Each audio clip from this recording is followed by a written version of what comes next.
Depuis près de 6 mois maintenant, nous avons vraiment été témoins de l'action de l'Esprit Saint dans notre Église et dans le monde. Des moments qui nous poussent, des moments qui nous invitent à l'audace. Lorsque le 11 février dernier, le pape Benoît XVI a annoncé sa renonciation à poursuivre sa mission de successeur de Pierre, il a posé un acte d'humble et fidèle serviteur de Dieu, un acte de grande humilité, un acte de grande liberté. Cet acte courageux est bien dans la ligne de ce qu'il nous écrivait dans sa première encyclique Deus Caritas Est, le 25 décembre 2005, c'est-à-dire exactement 6 mois après son élection. C'est Dieu, écrivait-il, qui gouverne le monde et non pas nous. Nous lui offrons nos services, pour autant que nous le pouvons, et tant qu'il nous en donne la force. Faire cependant ce qui nous est possible, avec la force dont nous disposons, telle est la tâche qui maintient le bon serviteur de Jésus-Christ toujours en mouvement. Oui, l'amour du Christ nous pousse. Un autre temps nous a été donné, le pape François. Il nous invite lui aussi à temps et à contre-temps à nous conduire en vrais serviteurs désintéressés. Il nous invite à nous laisser transformer par la force de l'Évangile pour être des porteurs aidés de la bonne nouvelle. D'une bonne nouvelle bien concrète, qui ne soit pas simplement porteuse de mots, mais porteuse d'amour et d'un amour réel, sincère et vrai.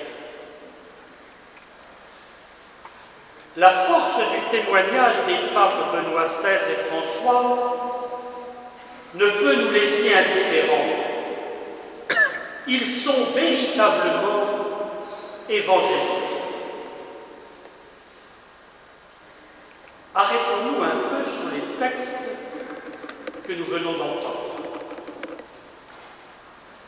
La première chose qui me frappe, c'est leur vérité.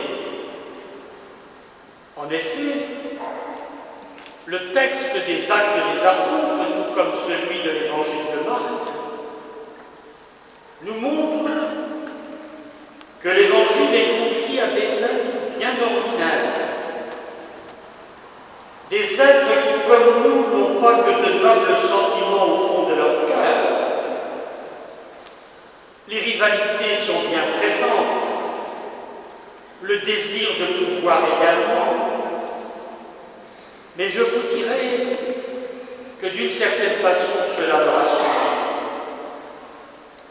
Oui, l'Évangile n'est pas confié à des extraterrestres parfaits et qui par là même seraient inimitables.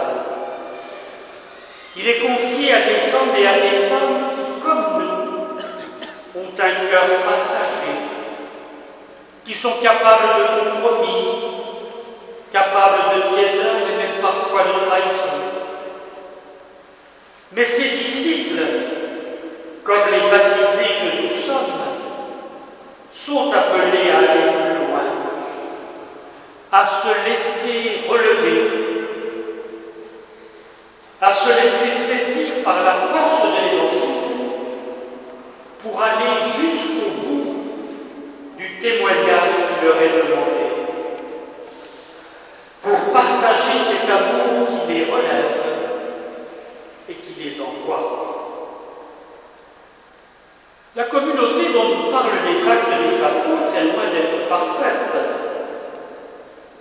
Il y a des rivalités, des jalousies, des désordres. Mais on n'en reste pas là. Les apôtres réagissent, ils se consacrent et ils invitent leur communauté à prendre les moyens qu'ils estiment bons pour que la charité soit réelle et que la justice soit rétablie.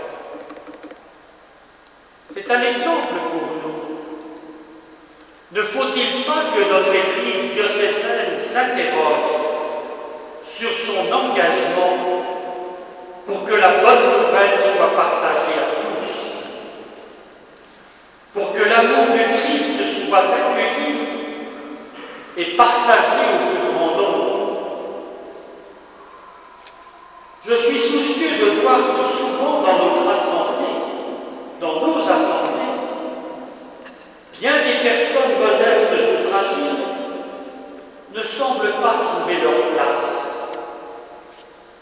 Il nous faut nous interroger pour tenter de les rejoindre, pour leur faire signe, pour être pour chacun d'eux signe de l'amour de Jésus-Christ.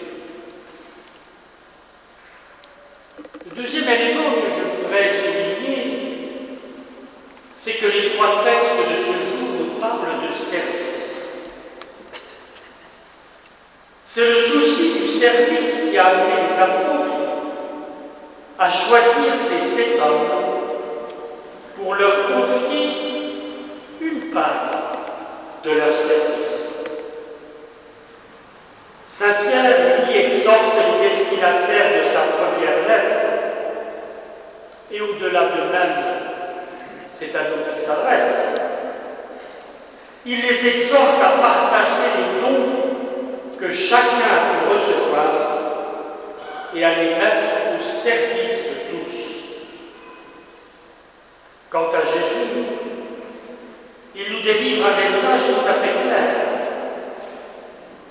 Celui qui veut être le premier sera l'esclave de tous.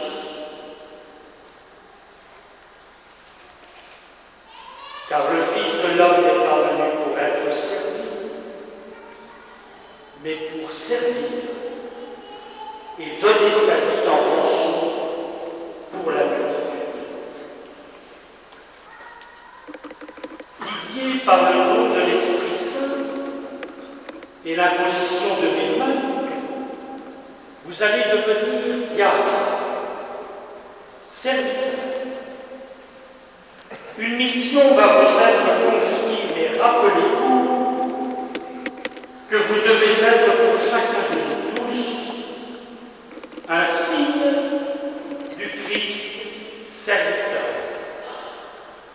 Celui dont le Christ nous parle dans la parabole du bon samaritain. Celui dont nous parle le chapitre 25 de l'évangile de Matthieu. Celui dont nous parle aussi Saint Jean, lorsqu'il nous rappelle qu'au soir de notre vie, nous serons jugés sur la mer. Oui, ce que vous aurez fait à l'un de ces petits, c'est au Christ que vous l'aurez fait. Aidez-nous tous à vivre en serviteurs humbles, désintéressés, efficace à la manière de Dieu, c'est-à-dire dans la discrétion et l'amour vrai.